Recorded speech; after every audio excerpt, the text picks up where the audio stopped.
আমি ক্লাস 9-এ পড়ি এবং স্কুলে পর্দা করে যাই, কিন্তু ক্লাসে ঢুকে পর্দা করতে পারি না, প্রধান শিক্ষক নিষেধ করে এবং বলে যে শিক্ষক পিতার সমতুল্য, এবং বলে যে মুখ থেকে পর্দা সরিয়ে ফেলো। এ ব্যাপারে সঠিক সমাধান জানালে উপকৃত হব। ছাত্রী নামও লিখছে, আমি আর না বললাম নাম। কোন বোন বোধহয় প্রশ্নটা পাঠিয়েছেন। যাই হোক, আমাদের দেশে কিছু এরকম মুখরোচক কথা আছে, যেমন ভাবি মায়ের মতন, শুনছেন নি? শিক্ষক বাবার মতন, এগুলো শুনতে খুব সুন্দর শোনা যায় কিন্তু, তাই না? শিক্ষক বাবার মতন, বাহ কি সুন্দর কথা। পত্রিকার পাতা খুললে আমরা দেখি কি দেখি না? পরিমল, অমুক তমুক শিক্ষক, কিন্তু এরা সব এই শিক্ষক নামের কলঙ্কদের নানান কুকীর্তি পত্রিকা খুললে দেখা যায় কি যায় না? অতি ভালো ভালো না ভাই। যে একজন নারীর গায়রে মাহরাম, সে যদি বাপের বয়সীও হয়, তারপরেও তার সাথে পর্দা করতে হবে। কারণ এর সাথে এই মেয়ের বিয়ে বন্ধনে আবদ্ধ হওয়া কি আছে? জায়েজ। যারা বলে ভাবি মায়ের মতন, তাদেরকে বলবেন যে আমার ভাইটা যদি মারা যায় বা এই মহিলার তালাক দিয়ে দেয়, আমি বিয়ে করতে পারবো কি পারবো না? যারে আমি বিয়ে করতে পারবো সে আমার মায়ের মতন কেমনে হইল? কি বলেন? শিক্ষকের সাথে ছাত্রী বিয়ে হতে পারে কি পারে না?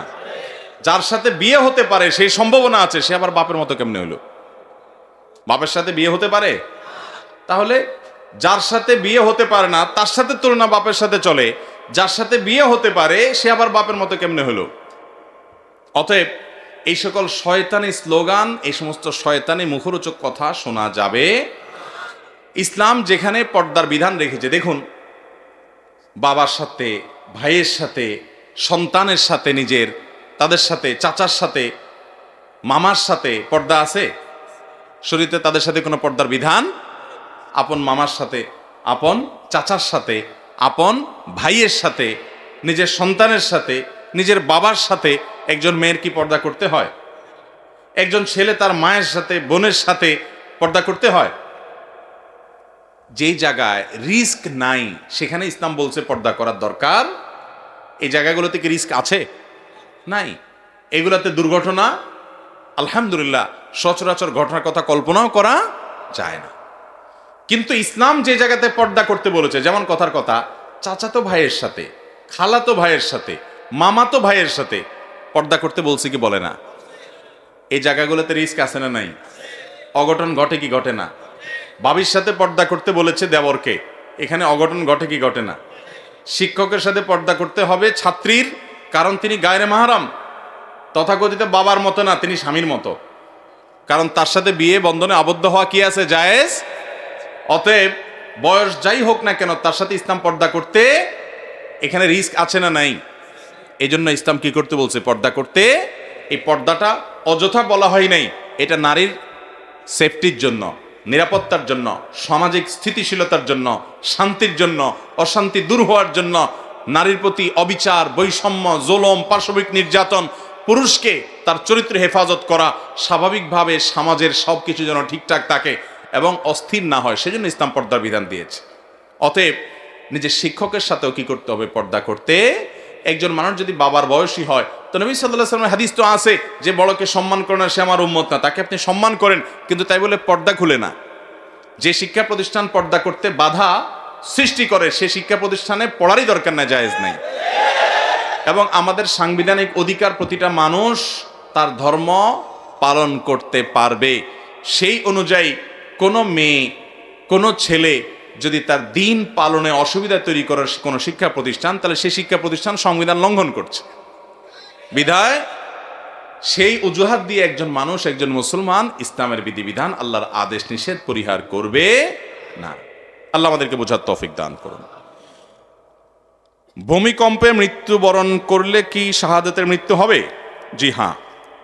ভূমিকম্পের মৃত্যু, ইমানদার মানুষের যদি ভূমিকম্পের মৃত্যু হয়, তাহলে সে শাহাদাতের মর্যাদা পাবে ইনশাআল্লাহ। নবী করিম সাল্লাল্লাহু আলাইহি ওয়াসাল্লাম বলেছেন, আল্লাহর রাস্তায় যারা জীবন দেয় তারা ছাড়া আরো কিছু মানুষ আছে যারা শাহাদাতের মর্যাদা পাবে। কোন হাদিসে আসছে খামসুন, কোন হাদিসে আসছে সাবউন, 7 শ্রেণীর মানুষ, 5 শ্রেণীর মানুষ তারা শাহাদাতের মর্যাদা পাবে। এর ভিতরে যারা আগুনে পড়ে মারা যায়, যারা পানিতে ডুবে মারা যায়, যারা কোনো ভবন ধসে, কোনো ওয়াল ধসে মারা যায়, কোনো কিছু নিচে চাপা পড়ে মারা যায়, কোনো মানুষ নিজের জীবন রক্ষা করতে গিয়ে ধস্তাধস্তি তাকে শত্রুপক্ষ মেরে ফেলেছে, অথবা তার জান রক্ষা করতে গিয়ে, তার ইজ্জত রক্ষা করতে গিয়ে তার জীবন দিতে হয়েছে, এই মানুষগুলোকে আল্লাহ রাব্বুল আলামিন শাহাদাতের মর্যাদা দান করবেন। আল্লাহ রাস্তা শহীদদের যেই মাকাম হুবহু সেটা না হলেও শহীদদের কাতারে বা মর্যাদা তারা যাবে। সে আলোকে বলা যায় ভূমিকম্পে ইমানদার যারা দুনিয়া থেকে গেছেন, ইমানদার অবস্থায় আল্লাহ রাব্বুল আলামিন তাদেরকে শাহাদাতের মর্যাদা দিবেন ইনশাআল্লাহ। যদি মা ও মেয়ে একই পরিবারের থাকে তাহলে কি মা এবং মেয়ের স্বর্ণরূপার জাকাত একসাথে যোগ করবে নাকি আলাদা? দেখুন, ইসলাম প্রত্যেকের অ্যাকাউন্ট, প্রত্যেকের হিসাব নিকাশ আলাদা করতে বলে। মেয়ে যদি প্রাপ্তবয়স্ক হয়, মাও যদি তার স্বর্ণ থাকে, মেয়েরও স্বর্ণ থাকে, তাহলে সেক্ষেত্রে মায়ের স্বর্ণের জাকাতের হিসাব আলাদা, মেয়ের স্বর্ণের জাকাতের হিসাব আলাদা। দুইটাকে এক করা লাগবে না। যদি কারোরটাই নেশাব পূর্ণ না হয় তাহলে কারোরই জাকাত দিতে হবে না, কিন্তু দুইটা একসাথ করলে যদি নেশাব পূরণ করতে হয় তাহলে জাকাত দিতে হবে না, যেহেতু দুজনের মালিক আলাদা। আর যদি মালিক একজনই হয়, মা মেয়েকে পড়তে দিছে, তাহলে তো মালিক তো মা, তাহলে অবশ্যই সেটা মা ইনক্লুড করে জাকাত দিতে হবে। আর যদি মেয়েকে দিয়ে দেয় এবং মেয়ে নিজের, হয়তো অনেক মেয়ে আছে তার ব্যবসা আছে বা চাকরি করেন বা উপার্জন আছে, সেখান থেকে তিনি কিনেছেন, তাহলে ওইটা তার, তিনি তার জাকাত দিবেন, দুইটা ইনক্লুড করবেন না। যদি কোনো দুধের শিশু তার ভাবির দুধ পান করে তাহলে তার বিধান কি হবে এবং তার ভাইয়ের বিধান কি হবে? এমন হতে পারে যে কোনো বাচ্চা, নবজাতক শিশু, ভাই অনেক বড়, বিয়ে করেছেন, ভাইয়ের বাচ্চা কাচ্চা আছে, তাহলে ভাবির দুধ পান যদি করে কোনো ছোট বাচ্চা, তাহলে সেক্ষেত্রে ওই ভাবির দুধ পান করার কারণে দুধের সম্পর্ক তৈরি হবে, এবং দুধের সম্পর্ক তৈরি হওয়ার কারণে নবী রাসূলুল্লাহ সাল্লাল্লাহু আলাইহি ওয়াসাল্লাম সেই হাদিসের আলোকে আহমিনার রাদাআত মা আহমিনান নাসাব, মানুষের বংশের বরত্ব সম্পর্কের কারণে যেই নারীদের বিয়ে করা হারাম হয়, ঠিক দুধ পান করার মাধ্যমে একই সম্পর্ক তৈরি হয়। অর্থাৎ যার দুধ পান করেছেন তিনি দুধমা হয়ে গেছেন। এখন নিজের বড় ভাই যিনি, তিনি একই সঙ্গে বড় ভাই, আবার একই সঙ্গে দুধ ভাইও। আপন ভাই তো আসেনি, আবার পাশাপাশি না, আশাপাশি দুধ মাতার স্বামী হওয়ার কারণে দুধ বাবার মর্যাদা, যার কারণে এই ভদ্র মহিলার যদি দুধ পান করে থাকে অন্য মেয়ে, সে অন্য ঘরেরও হয়, তাহলেও এই ছেলের সাথে আর তার বিয়ে জায়েজ হবে। তাহলে এই ভাই তার আপন ভাই, কিন্তু এই ভদ্রলোকের স্ত্রীর দুধ পান করার কারণে তার দুধ বাবার মতো সম্পর্ক তার মধ্যে তৈরি হবে।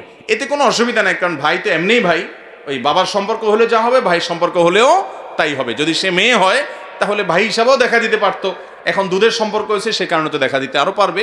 অতএব এটাতে কোনো হেরফের হবে না, কিন্তু দুধের সম্পর্ক ঠিকই সাব্যস্ত হয়ে যাবে। এমনকি ভুলেও যদি দুধ পান করে ফেলা, তবুও কি হবে? দুধের সম্পর্ক সাব্যস্ত হয়ে যাবে। শুনেছি ঘুমানোর আগে 21 বার বিসমিল্লাহির রহমানির রহিম পড়লে নাকি প্রতিটি নিঃশ্বাসে নেকি লেখা হয়, এটা সঠিক কিনা? না ভাই, এরকম কোনো কথা কোরআন হাদিসে কোথাও আছে বলে আমার জানা নাই যে ঘুমানোর আগে 21 বার বিসমিল্লাহ পড়লে প্রতি নিঃশ্বাসে নেকি লেখা হয়। আমাদের দেশে সত্য এবং সঠিক হাদিসের চেয়ে জাল এবং ভুয়া হাদিসই বেশি প্রচলিত, সব ক্ষেত্রে না, অনেক ক্ষেত্রে। যেমন এই যে রমজান সম্পর্কে একটা জাল হাদিস খুব জনপ্রিয় একটা জাল হাদিস আছে, সেটা কি? রমজানের সংবাদ যদি আপনি সবার আগে কাউকে দেন তাহলে আপনার জান্নাত নিশ্চিত। আছে না নাই? ওরে ভাই, এত সস্তা জান্নাত! এই জন্য যুবক পোলাপায়েন যত আকাম কুকাম যা আছে সব করে নামাজ কালামের পড়ার দাঁড়ে নাই, শুধুমাত্র মেসেজ ইনবক্সে 10 জনকে পাঠায় দেয় আর জান্নাত নিশ্চিত করে ফেলায়। এত সস্তা জান্নাত! জান্নাত পেতে হলে ঈমান লাগবে, নেকামল লাগবে, গুনাহ ছাড়তে হবে, নামাজ পড়তে হবে, হালাল পথে চলতে হবে, হারাম বর্জন করতে হবে, হারাম রিলেশন বর্জন করতে হবে, তারপরে জান্নাত লাভ করা যাবে। আপনি মেসেজ ফরওয়ার্ড করে জান্নাত লাভ করার এই সস্তা পদ্ধতি আপনারা কে শিখাইছে? এরকম ভিত্তিহীন কথা আমাদের সমাজে অনেকে বলে, কি বলে না বলেন? বিশেষ করে রজব মাস শুরু হয়ে গেলে দেখা যায় এগুলা, যে ইনবক্সে পাঠাই দিছে, ভাই অমুক তারিখ রমজান হবে। আরে ভাই, রজব মাসে তুমি জানলা কেমনে অমুক তারিখ রমজান হবে? শাবানে চাঁদ উঠলে না বোঝা যাবে কোন দিন রমজান হবে? তার আগ পর্যন্ত তুমি কেমনে জানলা? তাহলে এগুলো ভিত্তিহীন কথা। এই যে শোয়ার সময় বিসমিল্লাহ 21 বার পড়লে প্রতি নিঃশ্বাসে নেকি লেখা হয় না, এরকম কোনো হাদিস বিশুদ্ধভাবে নবী সাল্লাল্লাহু আলাইহি ওয়াসাল্লাম থেকে বর্ণিত হয়েছিল আমার জানা নাই। তবে এটা ঠিক যে বিসমিল্লাহির রহমানির রহিম এটা কোরআন কারীমের আয়াত, এটা পড়লে প্রতি অরপে আমরা সওয়াব পাবো, কিন্তু ওই যে পড়ে ঘুমায় যাব আর অটোমেটিক প্রতি নিঃশ্বাসে নেকি লেখা হবে, এই কথা হাদিস দ্বারা প্রমাণিত নয়। ভূমিকম্প হলে করণীয় কি? খুবই প্রয়োজনীয় প্রশ্ন। ভূমিকম্প আল্লাহ না করুন যদি আমরা এর মধ্যে পড়ে যাই কেউ, তাহলে ভূমিকম্প শুরু হলে আমরা কি করব? কোরআন এবং হাদিস আমাদেরকে কি বলে। প্রথমত, একজন ইমানদার যে কোনো কঠিন পরিস্থিতিতে সর্বপ্রথম তার দৃষ্টি যাবে আল্লাহ রাব্বুল আলামিনের দিকে। তিনি সব কিছুর আগে আল্লাহকে স্মরণ করবেন, আল্লাহর দিকে তার মনোযোগ চলে যাবে। তিনি জিকির করবেন, আল্লাহ তাআলা স্মরণ করবেন এবং আল্লাহর কাছে দোয়া শুরু করবেন, তওবা করবেন, ইস্তেগফার করবেন, রোনাজারি করবেন, আল্লাহর কাছে পানা চাইবেন, কারণ এটাই হলো তার রক্ষার প্রধান এবং মূল জায়গা। এজন্য ইমানদার সে কাজটি করবেন। নবী করিম সাল্লাল্লাহু আলাইহি সাল্লাম চন্দ্রগ্রহণ হলে, সূর্যগ্রহণ হলে, সাহাবীদের মধ্যে ভূমিকম্প তৈরি হলে, এরকম কোনো পরিস্থিতি তৈরি হলে তারা আল্লাহর দিকে রুজু হতেন, জিকির আজকার করতেন, আল্লাহর দিকে মনোযোগী হতেন, তওবা করতেন, ইস্তেগফার করতেন। অতএব সে কাজগুলো আমাদেরকে করতে হবে, এটা হলো প্রথম। দ্বিতীয়ত, এরকম পরিস্থিতিতে সতর্কতামূলক ব্যবস্থা হিসাবে আমরা অবশ্যই বিশেষজ্ঞরা যে পরামর্শ দিয়ে থাকেন সেই পরামর্শগুলো অনুযায়ী আমরা আমল করব। নিজেকে নিরাপদ জায়গায় নিয়ে যাব। যদি বের হওয়ার সুযোগ থাকে ভবন থেকে বের হয়ে নিরাপদ জায়গায় চলে যাব। যদি ভবন থেকে বের হওয়ার রিস্কি হয় বা সে সুযোগ না থাকে, তাহলে অন্তত ওই যে বিমের আশেপাশে থাকা অথবা আপনার শক্ত কোনো খাট, চৌকি, টেবিল এগুলোর নিচে অবস্থান নেওয়া, আরও যে যে পরামর্শ এ বিষয়ে বিশেষজ্ঞরা দিয়ে থাকেন সেগুলো অবলম্বন করতে হবে। অন্যকে সহযোগিতা করার চেষ্টা করতে হবে। একজন ইমানদার তিনি জাগতিক যে সমস্ত উপায় উপকরণ আছে এগুলো গ্রহণ করতে তার ইমান তাকে বাধা দেয় না, কিন্তু ইমানদারের সব কিছুর আছে আগে নজর চলে যাবে, তার দৃষ্টি চলে যাবে কার কাছে? আল্লাহ রাব্বুল আলামিনের কাছে। যে আমার রক্ষা করার একমাত্র মালিক মূলত কে? আমি উপায় উপকরণ হিসাবে অনেক কিছু করতে পারি, আল্লাহ চাইলে আমাকে রক্ষা করবেন, না চাইলে রক্ষা করতে কেউ পারবে না। এই জন্য দেখবেন অনেকে সামান্য আঘাতেই দুনিয়া থেকে চলে যায়, আবার অনেকে দেখবেন ভূমিকম্পের পরে 40 ঘন্টা পরে, 50 ঘন্টা পরে, একদিন পরে, 2 দিন পরে পর্যন্ত জীবিত উদ্ধার হচ্ছে কি হচ্ছে না? এই যে করোনা হলো, বহু মানুষ আমরা দেখেছি যে করোনার রোগী সাথে মাখামাখি করেছে, কিছুই হয় নাই। আবার এমনও মানুষ ছিল যে শুরু থেকে পুরো লকডাউনের দরজা জানলা বন্ধ করে পড়ে আছে, তার করোনা আক্রান্ত হয়ে দুনিয়া থেকেই চলে গেছে। আছে না নাই? অতএব সব জায়গায় বিজ্ঞান জবাব দিতে পারবে না। দুজন মানুষ পাশাপাশি আছে, একজনের ইমিউন হয়তো একটু বেশিও আছে কিন্তু সে আগে শেষ হয়ে যাচ্ছে, আরেকজন ইমিউন একটু কম, রোগ প্রতিরোধ ক্ষমতা কম, কিন্তু দেখা যাচ্ছে সে পরে শেষ হচ্ছে। কেন পরে শেষ হচ্ছে এর কোনো ব্যাখ্যা কেউ দিতে পারবে না, কিন্তু ইমানদারের কাছে ব্যাখ্যা আছে যে আল্লাহ তাআলা তার হায়াত বেশি রেখেছেন, সেজন্য সে বেশি বেঁচেছে।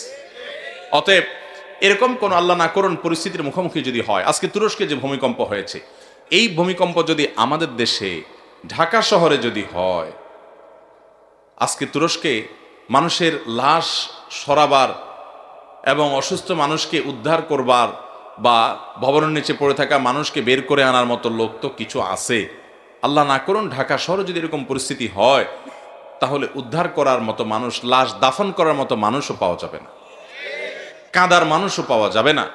আল্লাহ রাব্বুল আলামিন আমাদের পাপের জন্য আমাদেরকে যেন শাস্তি না দেন, আল্লাহ যেন আমাদের প্রতি রহম করেন, আমাদের প্রতি আল্লাহ যেন ইহসান করেন, আমাদের এই গরিব দেশের প্রতি, গরিব সমাজের প্রতি আল্লাহ তাআলা যেন ইহসান করেন, যেন এই বিপদ আমাদের না আসে, এবং তুরস্কের ভাইদেরকে আল্লাহ যেন হেফাজত করেন। তাহলে খোলাসা কথা হলো, আল্লাহ না করুন যদি ভূমিকম্প শুরু হয়, আপনি দৌড়ে গিয়ে নিরাপদ জায়গায় যেতে পারেন। এমনকি আপনি নামাজে আছেন, যদি মনে হয় ভবন ভেঙে পড়তে পারে, বিপদ বেশি আছে, তো আপনি নামাজ ছেড়েও যেতে পারেন, জায়েজ আছে।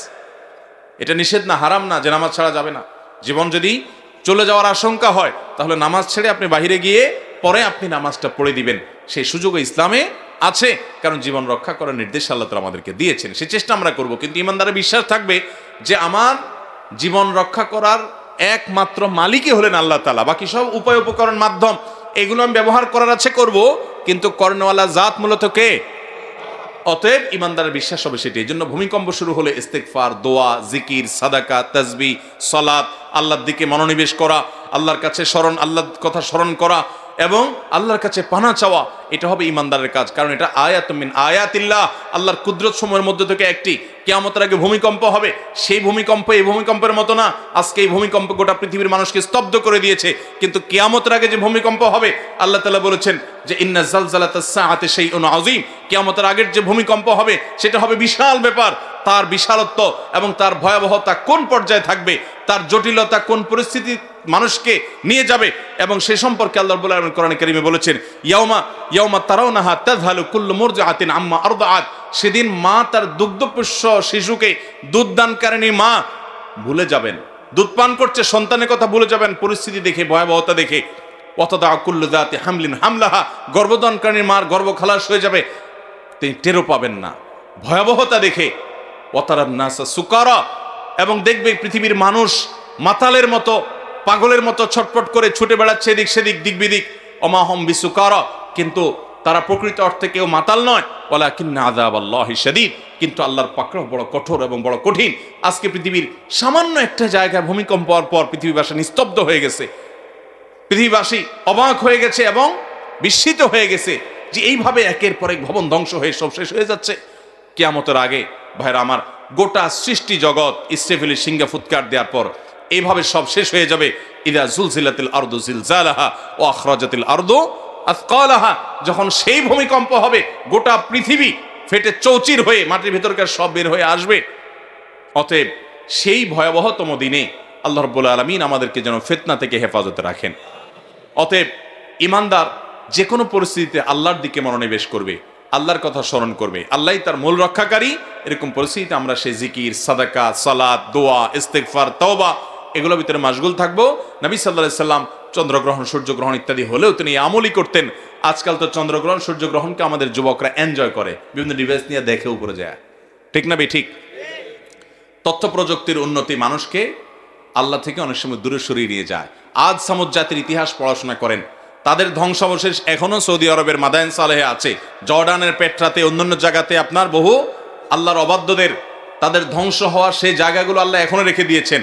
200-400 না, হাজার হাজার বছর আগে ধ্বংস হয়েছে, তাদের এখনো সে নাম নিশানা, তাদের সে আলামতগুলো আল্লাহ এখনো রেখে দিয়েছেন। কোরআনে পাতায় পাতায় তাদের বিবরণ আল্লাহ তাআলা দিয়েছেন। তাদের অনেক শক্তিমত্তা ছিল, অনেক প্রকৌশল বিদ্যা ছিল, আল্লাহর সব ধুলির সাথে মিশে দিয়েছেন। অতএব আল্লাহ চাইলে পৃথিবীতে মুহূর্তের ভিতরে সব ধুলির সাথে মিশিয়ে দিবেন, কিয়ামত আগে সেটা হবেই। এগুলো আল্লাহর প্রতি আমাদের ঈমানকে আরো বাড়িয়ে দেয়, আমাদের বিশ্বাসকে আরো মজবুত করে। কোরআন বলেছে যা, সেগুলোর বাস্তবায়ন আমরা দেখতে পারি। কিয়ামতের আগে নবী সাল্লাল্লাহু আলাইহি ওয়াসাল্লামের ভাষ্য অনুযায়ী ভূমিকম্পের পরিমাণ বাড়বে বাড়বে, গোটা পৃথিবীতে ভূমিকম্প চতুর্দিকে দেখা দিবে, এবং কিয়ামতের ঠিক নিকটবর্তী হয়ে গেলে পূর্বে, পাশ্চাত্যে, মধ্যে 3 জায়গায় 3টা বড় বড় ভূমিধসের ঘটনা ঘটবে। অতএব এগুলো আমাদের সেই কিয়ামতের কথা স্মরণ করিয়ে দেয়। আল্লাহ রাব্বুল আলামিন আমাদেরকে ভূমিকম্প সহ এ যাবতীয় বিপদ আপদ থেকে হেফাজত করুন।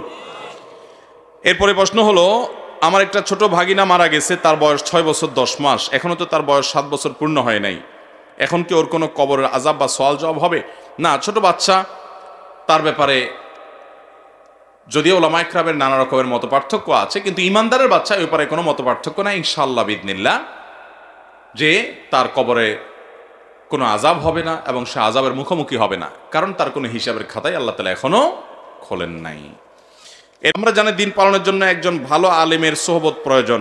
এখন ভালো আলেম চেনার উপায় কি? আর যদি এরকম কেউ না পাওয়া যায় তাহলে কি করণীয়? দেখুন, ভালো আলেম চিনবেন কিভাবে? ভালো আলেম চেনা আমাদের দরকার আছে। ওলামা ইকরামের সান্নিধ্য, তাদের সোহবত দ্বীনের উপরে টিকে থাকার জন্য, দ্বীন শেখার জন্য, বোঝার জন্য খুবই দরকারি একটা কাজ। সোহবত ছাড়া দ্বীন আসবে না। দ্বীনের পরিপূর্ণ ফ্লেভার আসতে হলে আপনার সান্নিধ্য লাগবেই। এখন ভালো আলেম চিনবেন কিভাবে? নাম্বার 1, যে আলেম কোরআন এবং হাদিসের আলোকে কথা বলে, শুধুমাত্র আষাঢ়ে গল্প শোনায় না। কোরআন হাদিসের সাথে সামঞ্জস্যপূর্ণ গল্প, ঘটনা, শিক্ষা থেকে অবশ্যই আমাদের ঘটনা, শিক্ষণীয় বিষয়গুলো গ্রহণ করতে হবে। কোরআনে একটা বড় অংশ জুড়ে কিন্তু ঘটনা বলি আছে, অতএব সেগুলোর কোনো দোষ নাই। আবার ওইগুলাকে নিয়ে ট্রল করবেন না, কারণ কোরআনে কারিমে একটা বড় অংশ জুড়ে ঘটনা আছে না নাই? বিভিন্ন ইতিহাস, বিভিন্ন ঘটনা আল্লাহ তাআলা উল্লেখ করেছেন, অতএব সেগুলো থাকতে হবে। কিন্তু তার পাশাপাশি একজন আলেম, তিনি কোরআন এবং হাদিসের আলোকে মানুষকে পথ নির্দেশ করবেন। এটা হবে তার ভালো আলেম হওয়ার প্রথম মার্কা। মার্কা নম্বর 2, তিনি ভালো আলেম হওয়ার মার্কা হলো তিনি নিজে যা বলেন সেটার আমল তিনি করেন। তিনি শুধু মানুষকে ওয়াজ করেন না, যেটা ওয়াজ করেন সেটা অনুযায়ী কি করেন? আমল করেন। এটা দেখলে বোঝা যাবে এই লোকটা কি ভালো আলেম। মার্কা নাম্বার 3, একজন ভালো আলেম, নেককার, মুত্তাকি আলেমের মার্কা হবে যে তিনি ফরজ আমলের পাশাপাশি নফল আমলের পাবন্দি করবেন। তিনি রমজানের রোজা তো রাখবেনই আলেম মানুষ, পাশাপাশি আইয়াম বীজ, সোমবার, বৃহস্পতিবার রোজাগুলো রাখার চেষ্টা করবেন। এগুলো না থাকলে, আবার নফল আমল না থাকলে আবার কাউকে বাতিলের খাতা ফেলে দিয়েন না, খবরদার। এটা হলো অত্যধিক ভালো হবে যদি ফরজের পাশাপাশি তার ভিতরে নফলের পাবন্দি থাকে, তাহাজ্জুদ, ইশরাক, চাষ, ব্যক্তিগত আমল, নামাজের সৌন্দর্য, এটা একটা বড় বিষয় যে কত ধীরস্থিরতার সাথে, কত সুন্দরভাবে কে কত নামাজ পড়ে, তিনি আল্লাহর কাছে তত প্রিয় বান্দা।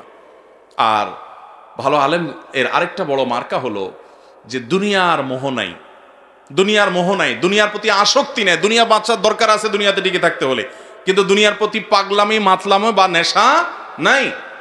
এগুলো সবগুলো হলো একজন ভালো আলেমের মার্কা। তাহলে আবারও বলছি, কোরআন হাদিসের আলোকে তিনি আপনাকে গাইড করবেন, পথ দেখাবেন। কোরআন হাদিসের রেফারেন্স দিয়ে কথা বলেন, কোরআন হাদিস অনুযায়ী আমল করেন, এটাকে মূল রাখেন। এর বাইরে বিভিন্ন ভালো ঘটনা, ভালো শিক্ষণীয় বিষয়, উপমা, এগুলো তো দিবেনই। দ্বিতীয়ত, তিনি নিজে যা বলেন সেটা অনুযায়ী তিনি আমল করেন। তৃতীয়ত, তিনি ফরজ আমলের পাশাপাশি নফল আমলেরও পাবন্দি যতটুকু হোক করেন, এবং সেই সাথে তার নামাজের সৌন্দর্য বিশেষভাবে অনেক সময় নিয়ে সুন্দর করে নামাজ পড়েন। আর চতুর্থত হলো দুনিয়ার মোহ, দুনিয়ার প্রতি টান, নেশাটা নাই। দুনিয়া প্রয়োজন আছে, দুনিয়া উপার্জন করা খারাপ না। আমার দেশে আবার মুশকিল হলো, ইমাম মুয়াজ্জিন বা আলেম ওলামারা ব্যবসা বাণিজ্য করলে আমরা মনে করি লোকটা হালাক হয়ে গেছে, ধ্বংস হয়ে গেছে।